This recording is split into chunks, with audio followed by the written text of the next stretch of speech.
Those of you guys joining us on our stream on Facebook, welcome there as well. But let's go through some introductions. I know a lot of you that have been on our webinars before would have seen some familiar faces already, but of course, we have Nikki, our beloved mortgage advisor. How are you, Nikki? I'm great, thank you. Yeah, and also today joining us, we've got Raymond.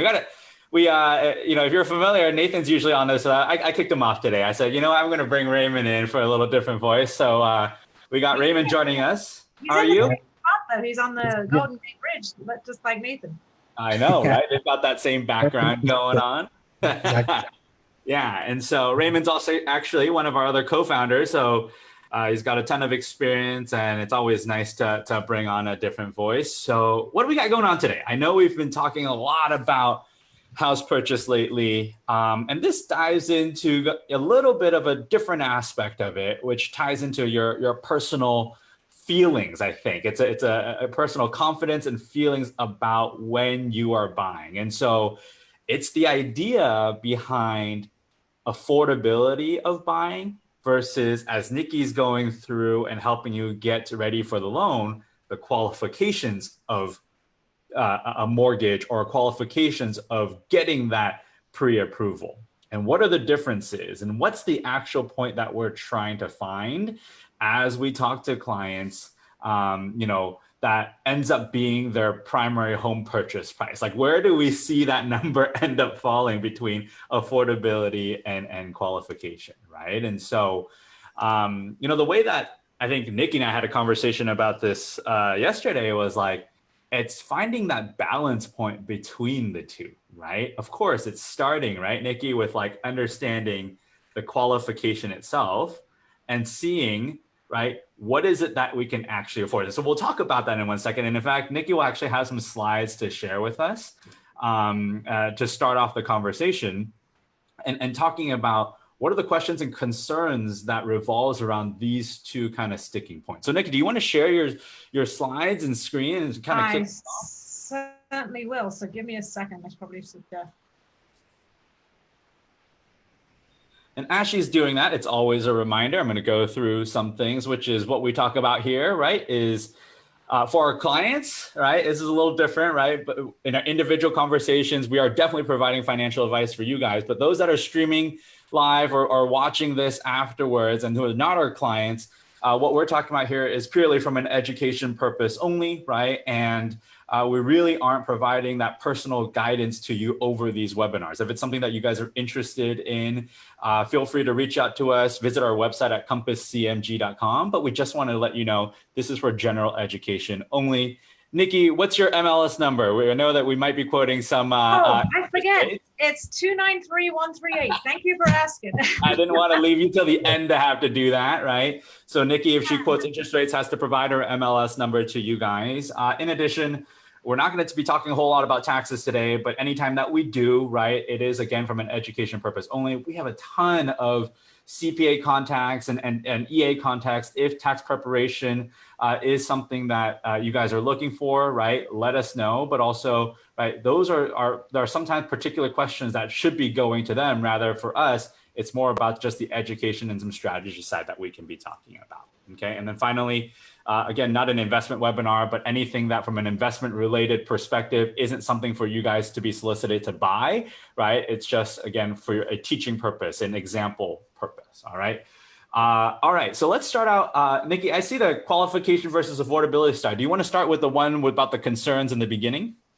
Sure, although I kind of switched it around on you, didn't I? So you're paying attention. Now, I thought this was actually a good place to start, just to kind of orient to, when you start thinking about buying a house, you normally talk to a realtor perhaps, or you might talk to a lender. Of course, you should definitely talk to Alfred and his crew first to see where they come in. But most people sit just in the, well, what can I qualify for? So they call a lender.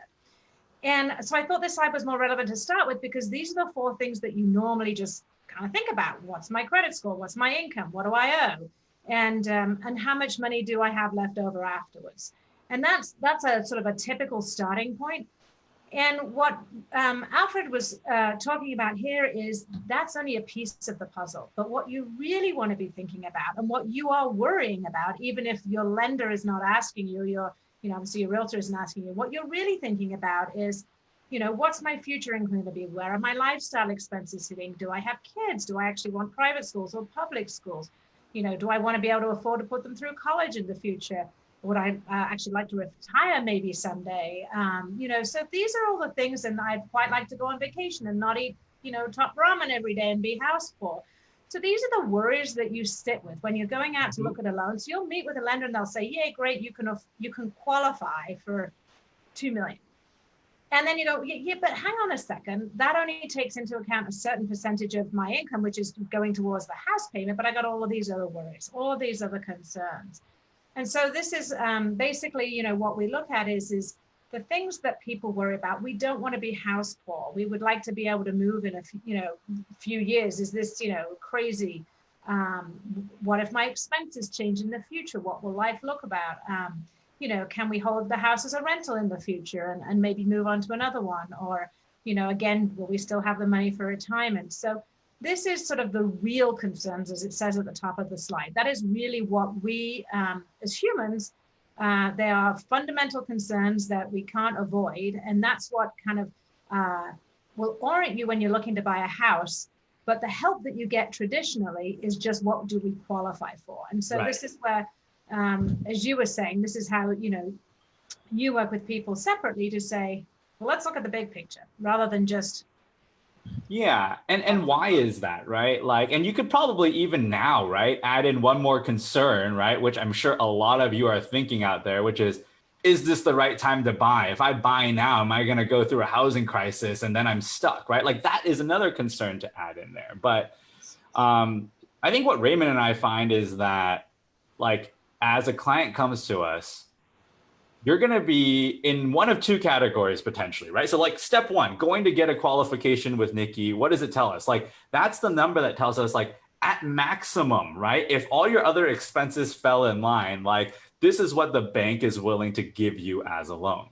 Doesn't mean we're going to go buy a house in that qualification. I think there's this natural fear, right, Nikki, that if I get qualified for $2 million, someone's going to make me buy for $2 million. Guess what? Only person that's going to make you buy for $2 million is yourself, right? Like, you're going to convince yourself to buy for 2 million maybe, right? But getting a qualification for 2 million doesn't mean you buy at 2 million, right? What it tells us from a planning perspective for Raymond and I is that you have the ability to go up to $2 million. But then what are the real concerns, right? What do we try to maximize as priorities in your life to be able to say, this house fits within those priorities? I think that's what we end up getting to. And so we run into two scenarios. Client one, who gets a pre-approval for 2 million, but is stuck on buying at 1.1 million. Like, that's like their number because somehow they came up with $1.1 million as the number that they want to buy. Maybe it's because they ran through some mortgage calculators, right? And said, this number matches up to my rent, right? I see that a lot. And so I want to stick with a mortgage that's exactly my rent. Okay, that's one client. The other side of it might be a client who got pre-approved for $2 million and they actually want to buy at $2 million, but maybe not understanding the trade-offs that they might need to make in their personal lifestyle to be able to accomplish that, right? And so it's often that in looking at the pricing of the house, right, adjusting for those bubbles that Nikki was talking about in the previous slide about the dependents, the childcare, do we have kids, how long we're going to be there, adjusting for those things. What's the middle ground that we're trying to find between those two numbers? The affordability, right? What can you actually afford? So when I say affordability, it's more so what the client initially thought they're going to afford, right?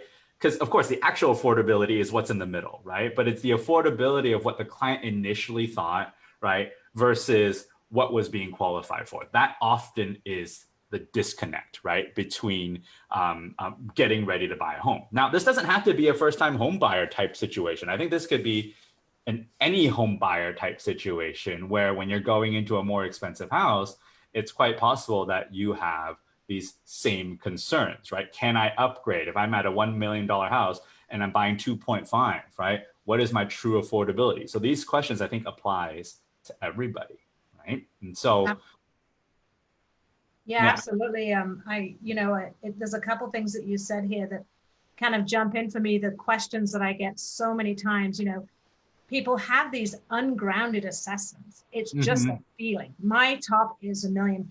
I just love that number. I don't want to go to 1.550 million. It's just, that's the number I came up with. And again, it's that grounding that is so important to make sure that when you go through the plan and you go through, well, what are my other expenses and what are my other goals?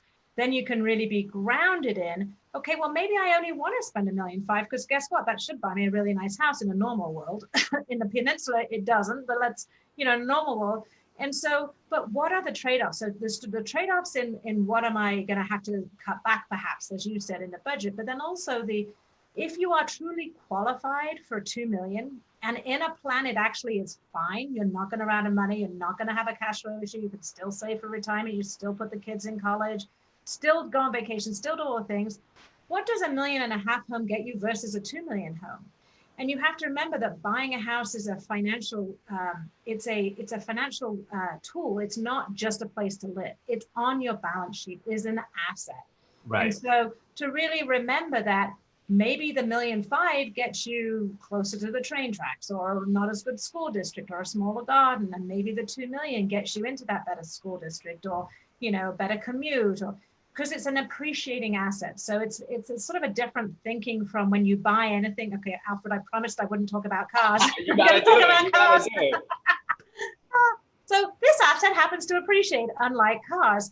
And so it is on your balance sheet as something that can help you move forward. So kind of like a lot of people will I had a client come to me, and they were looking at 1 million. Now this was a condo townhouse, obviously a very nice one for 1.5 million. They qualified for 3 million, but they were just like stuck that they were only going to sit at 1.5 million. Now, once we went through the planning work, they were fine with 3 million. They realized it worked with them. This was a huge jump. I don't often see them that big. That really was an enormous jump.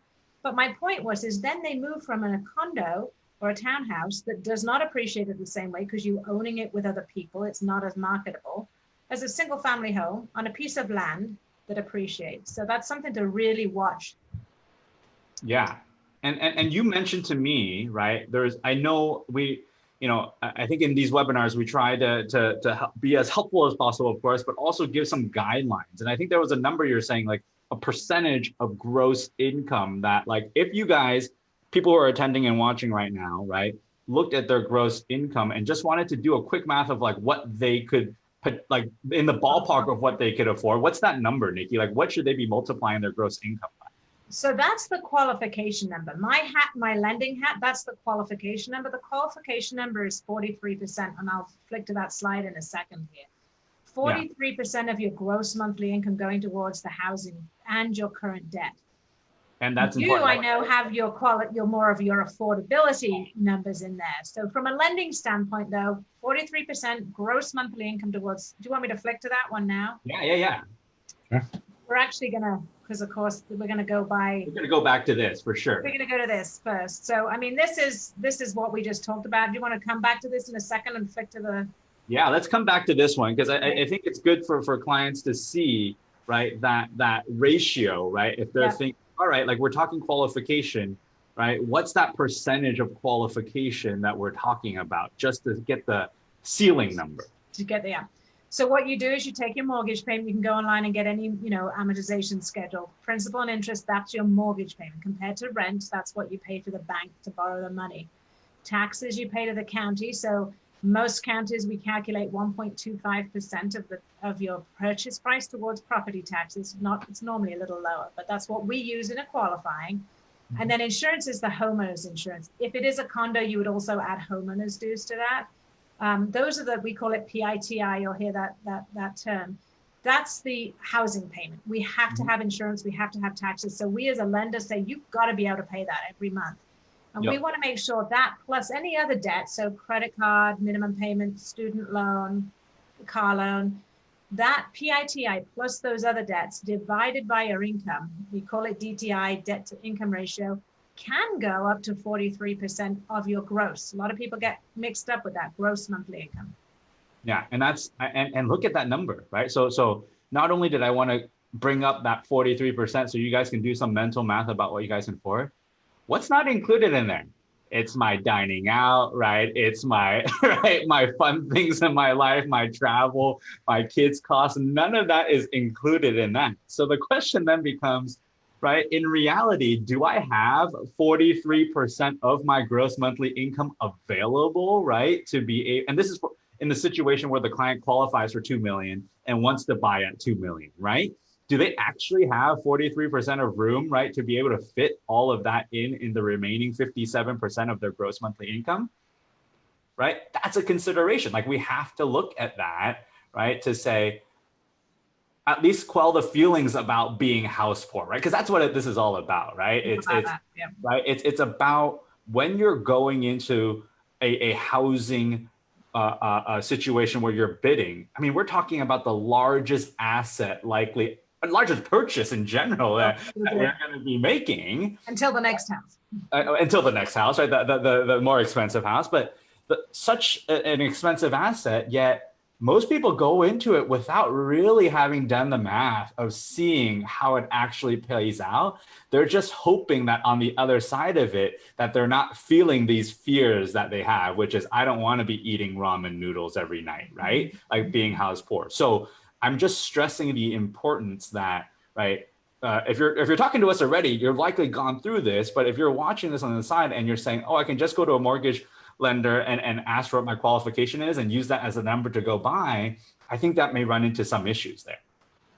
Yeah, I'm going to do a big plug for you now because I know, it's so important to be grounded on the numbers outside of just that mortgage payment. And I love it when, your clients come to me and they know what they want to buy.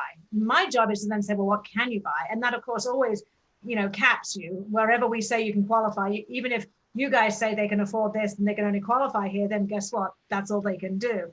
But just to have that, understanding of what's affordable is it's what has you have the power to make a good offer in the marketplace. Yeah. And this marketplace is crazy. It is absolutely crazy. It is multiple offers. And still, even as of today, right, Nikki? I'm talking, right, like even with the pandemic and all this going on, this is a live webinar. We're talking about today's environments, and Nikki is still using the word crazy for housing market.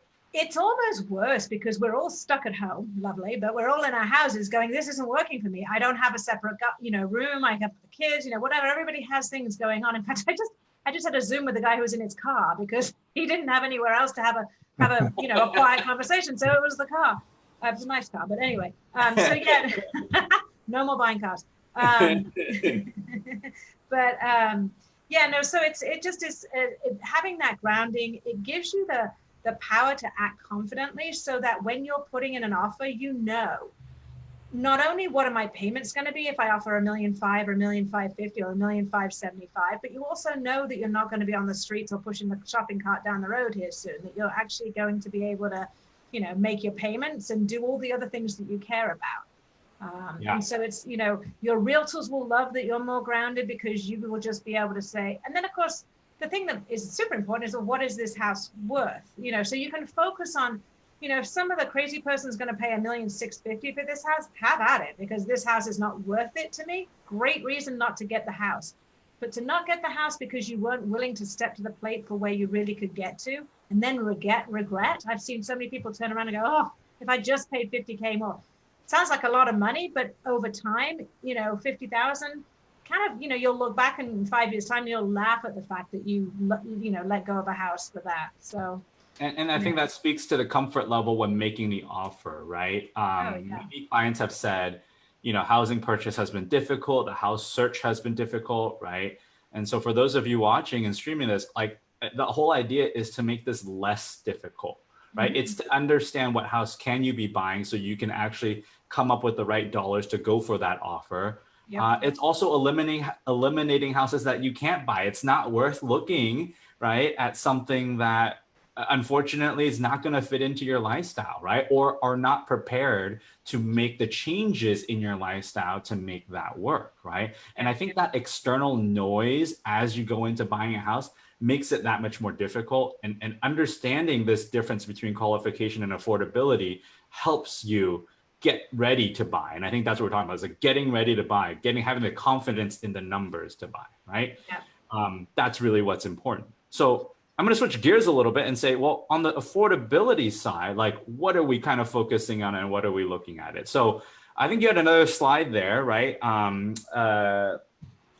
Okay, yeah, so we just talked about the financial clarity. Let's review that, right? So the results of what we're talking about, right, is having that, of course, the confidence and conviction, right, making an offer, clarity around the minimum and maximum. So I get this a lot too, Nikki. I get this a lot when we're getting ready to make offers, and we'll get emails, right, Raymond? Like they'll come in and say, like, well, is it okay to make an offer at 1.050? Well, we talked about the maximum being 1.2, so you should have the confidence. But we, of course, go through the conversation with them still. But having the minimum and maximum dollars are really important. The confidence in multiple offer situations is a quick time moving one, right? Because as you're in an offer scenario, if your lender comes, or sorry, if your real estate agent comes back to you and says, hey, do you want to counter at 50K more? And you need to kind of recrunch the numbers, you may lose that house, right? And so knowing, again, what you can get up to is important. And then this is where I think kind of correlates back to what we're going to talk about, which is peace of mind after the real estate transaction. So the buyer's remorse, like how do we make sure that that doesn't happen, or that we're not surprised about your financial situation afterwards? So I'm going to throw some numbers at you, right, in terms of just a rough guideline. So our clients should have a spreadsheet already in looking at their budget. For those watching again, you should work on putting together a budget of costs of both fixed costs and credit card expenses that you have, and then look at it and categorize it in terms of wants and needs. Okay. So in general savings terms, the income that you guys are bringing in, 50% of your income can go towards your needs, right? 30% going towards wants that you have, and targeting 20% for savings sets you up for a pretty good place for long-term success, right? And so in that situation, if you are a younger client and you've been targeting buying a house for what, 3-4 years now, what's going to happen is you're going to be saving all your money, right? Like maybe you had a much higher savings ability than 20% in that ratio that I talked about, but you're going to be saving, and then you're going to have this fear in your head. So Rain, talk to me about this fear that we see a lot of times in clients when they're saying, I'm going to be putting down this down payment. What are they afraid of afterwards? Sure. And this generally applies to first-time home buyers, even for people who are trying to upgrade their home, knowing that that was part of their plan. But the past few times of our clients that have been trying to purchase a home, this is their first home and they've been saving for such a long time. Myself included, I purchased a condo last year of October and took a few years to save up that amount, and just to see it gone in a couple of days after the offer definitely hurt the bank a little bit, right? And that's something that we see a lot of fear within our clients too, is that, are they comfortable with dropping, most of their funds, maybe 90-85% of their saved assets towards that down payment? And as part of working with us, I can't stress enough that budgeting is really a key importance to all of this, right? Understanding your budget, being comfortable with, or being confident in that budget that you've created, and assigning this towards, the house purchase. So when we do work together, we go through the budget, we're not just looking on whether the down payment is affordable, but also making sure that afterwards we still have that savings ability to reach our other short-term or midterm or long-term goals, right? So it goes back to that 50-30-20 rule that Alfred just mentioned, and 20% is a really safe, amount to be saving. So that's something that we want to make sure too, and let clients understand that even though we're putting that much down for the down payment, we also looked into your savings ability afterwards, right? Yep. So myself, for an example, I felt very uncomfortable for 2 to 3 months because just didn't have enough afterwards, because I was going towards furnishing the house. So a lot of the costs in the very beginning was to get things set up the way that we wanted it to be. And 8 months later, I feel very comfortable now because I knew that I had some savings ability after this purchase. Exactly. It was a trade-off for bringing down a certain budget for more house. That's something that you have to speak to each other about, but it goes back to the budgeting and just knowing that it is common that we see within clients that they are utilizing a lot of their savings, but knowing that they can still save it back up within a short period of time afterwards. So, that makes sense. It's one of the largest purchase, right, for your life. So just makes in that aspect. And so to summarize there, it's okay sometimes, as long as Nikki says it's okay for reserve funding afterwards, okay, right? Needing the reserves after, but it's okay to say, I had a couple $100,000 in my bank account, and now I have 50K in my bank account, or I have 40K in my bank account. Part of our job as a planner is to make sure that the house that you guys are getting into is something that lasts not just 1 or 2 or 3 years, right? It's supposed to be something that you guys can get into and say, I can be in here for 7 or 8 or 9 or more years, because that's when a real estate transaction really is powerful, is you can be in it. You don't have to have buy and sell issues, right? You're really able to live in it, get the benefits of that, and hold an asset that hopefully continues to grow. But without what Raymond said, without the knowing that, yes, if I put this money down in 6 months or 8 months or 9 months, I can actually start rebuilding my savings.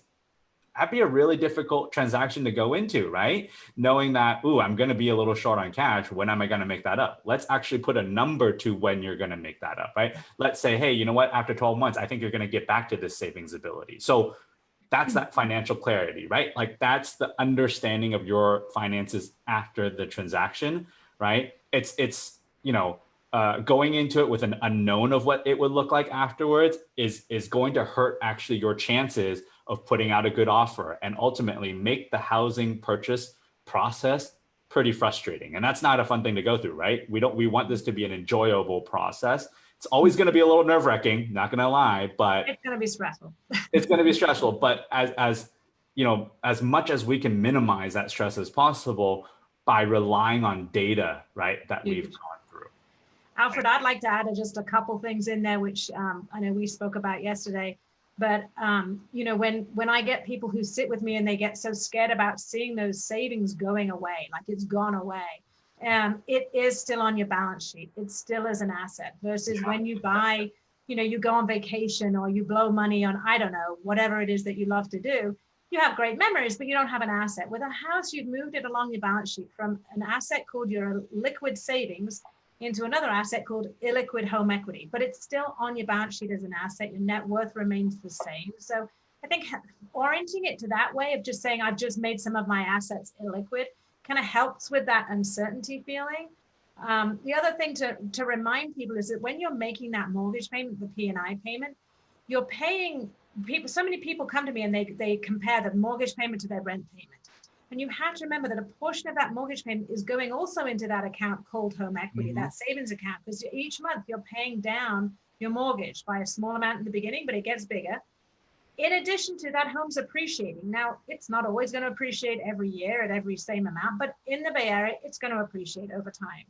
And that's how you build wealth, by paying down the mortgage and having the home appreciate. So as much as you feel like you've spent that money that you've saved, you've put it into an asset that, and I've been doing this in the Bay Area, I've been lending for a long time. And as long as your time frame is at least 5 years and you don't have to sell in a down market, you will always find your house is going to go up. There'll be times where it goes down, but as long as you have 5 years and you can wait out a tough market, again, going back to the affordability, can I wait out a tough market? The only time you have to sell is when you're having a cash flow crunch and you have to realize you have to take out that home equity. But if you don't ever have to do that in a down market, you will always be fine. So those two things. And the only other thing that I was going to mention is just, in again, going back to that, you said it very briefly, but the moving twice is costly. Looking for a house takes time. Selling a house is 6%. You've got to stage the house. You've got to get a realtor. You're taking money off the table just in that. So if you can go in the very beginning with a stronger offer, you're going to have, you're just not going to have to move twice. It's silly to do a stepping stone if you can just get to the other one and maybe knuckle down for a couple of years. Again, knowing your budget, that's the important piece. Yeah, absolutely. I had a question come in, and the question was, well, if we're talking about affordability, how do the recent mortgage rates affect, right? Lower rates affect affordability. Well, lower rates, lower interest, lower monthly payment, right? It increases your affordability. By how much? Well, actually, if you we looked at a study at a 1% decrease in mortgage rates, it actually equates to about an 8.33% of increased purchasing power. It's like, right, when that 1% mortgage rate decreases, it's like the house is at an 8.33% discount. So in a reasonable market, the house should actually go up in value, right? If it's worth the same thing still, it should go up in value. But what you're seeing actually is just that. A lot of people are realizing that the low rates right now are allowing them to buy maybe the house that they weren't, 5% out of range. They're back in range now to be able to buy that. So that's also probably why we're seeing a lot of activity on the purchasing side.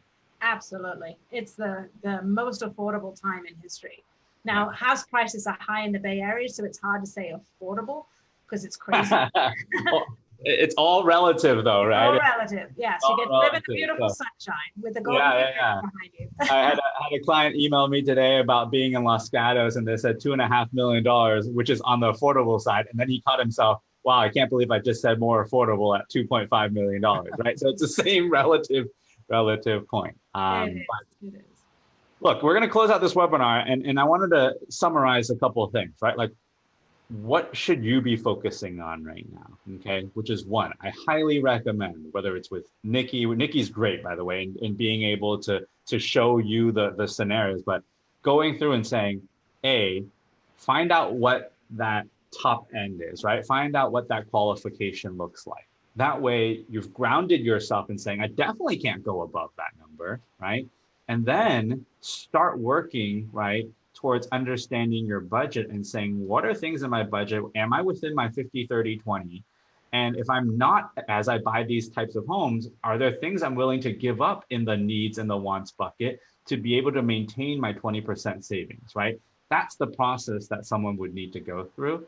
If you need help with doing that, right? Raymond and I are here, of course, to help with that. We run through our clients with that all the time. But it's something that you guys should really consider, is narrowing the point between what you think is the affordability versus what the mortgage side thinks is the qualification, and ultimately finding your comfort level. Okay. Awesome. Anything else to add, guys? Ray, Nikki, anything else to jump in and add here? Nothing on my end. I think we covered a lot today. Absolutely. Yeah, Nikki, I want to thank you. Yeah, go ahead. I was just going to say thank you for having me on. I love having this conversation because it's such an important one that, people come to me so ungrounded, and to have partners in the world to actually help people orient to this is just fabulous. So thank you.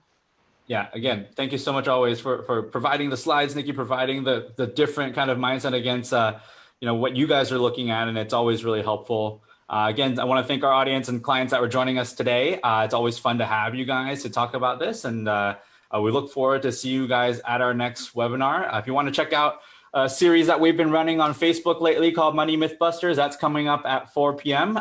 Come join us. Raymond and I are going to talk about self-employment, what it means to have some self-employment tax, what it really means to have some business deductions. So we'll see you over there if you guys are interested. Thank you so much. Have a good Friday. Thanks. Bye, guys. Bye.